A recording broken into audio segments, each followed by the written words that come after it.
Diogwyd, Akara. So here I am outside Jack Lynch's house in Cork.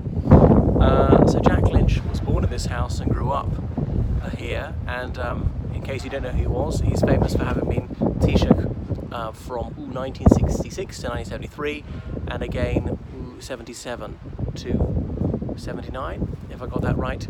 So born here in 1917, he had 4 elder brothers and 2 younger sisters. His father was a tailor. There was never very much money in the house. It was not an affluent part of town, and he was directly opposite Shandon Church. Now, he was from a Catholic family, so he did well at school, but higher education was beyond their reach financially. Remember, most people were leaving school at 14 back then. I'll show you where Shandon is in relation to the house, Shandon Church. There it is. But he didn't worship there, obviously. He was a very gifted sportsman into the GAA, playing both hurling and Gaelic football, and he won 8 All-Ireland medals, and perhaps his proudest achievement might have been captaining Cork in the 1939 All-Ireland final, I think, to victory. There he was, 22 years of age. So when he finished school, about the age of 18, he worked as a court clerk, and that fired his curiosity for the law, so he started attending UCC, doing night courses, because he needed to earn a living. And then he was on his way to a law degree, but he went to King's Inns in Dublin and was called to the bar. That's the only Inn of Court in the Republic of Ireland. Of course, it weren't a republic at the time, but so I'm not quite sure. Well, in those days you could be called to the bar without actually having a degree, but he did finish his law degree. Was he going to carry on in the civil service, or would he practice at the bar? So he decided on the toss of a coin that he would practice at the Cork bar. So the bar in Cork was tiny, as you can imagine, but he did well in it. So his marriage after the Second World War. Obviously, it wasn't involved in the Second World War. This was a neutral country, and so he was elected for the borough. We used to use the borough in relation to this city for electoral purposes. So he was a TD,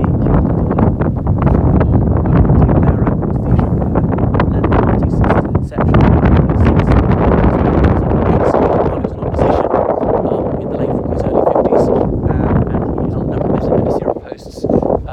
He then was an ally of Shandon.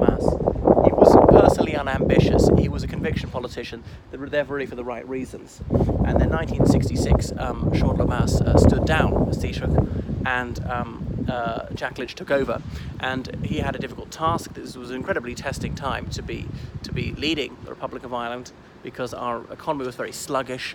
We had the slowest economic growth in Western Europe. We had a fairly high birth rate. We were not producing enough jobs as we should have done to keep pace with the growth of the population.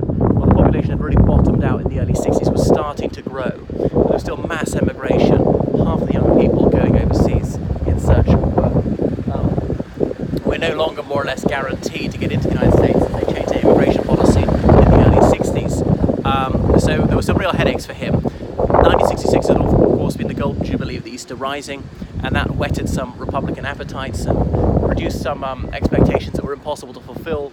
There was this nationalist protest movement in Northern Ireland, which led to conflict when the IRA exploited this and then began their terrorist campaign. Loyalist terrorists began their depredations on the Catholic civilian population. Security forces intervened. Sometimes they used excessive force, and on. And the situation really deteriorated. So he was trying to get us into the European Economic Community, EEC. It's now the EU. And that was a very delicate task, especially as trying to manage the situation in the north and handle this very tricky relationship with London. And of course the conflict exploded in 1969. What was he going to do?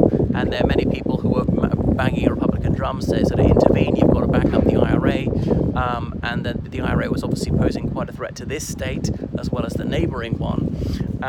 And he wanted to see a 32-county republic, but he couldn't countenance unlawful violence. He was critical of the Crown forces. Some people felt he was too soft on them. So that was Jack Lynch. He was derided as Union Jack by IRA members, or as though he was a West Brit. So it was an incredibly tricky situation for him. And he did manage to get us into the European Economic Community, which is a major success. New Year's Day 1973, a referendum was held, and over 80% of votes were for it. It was a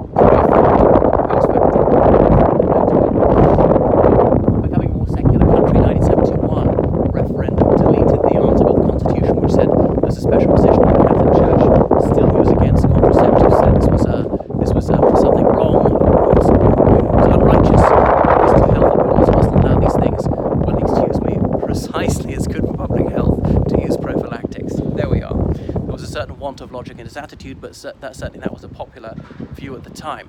So anyway, he was out of office. Liam Cosgrave of Fine Gael, he was Taoiseach for 4 years in the middle.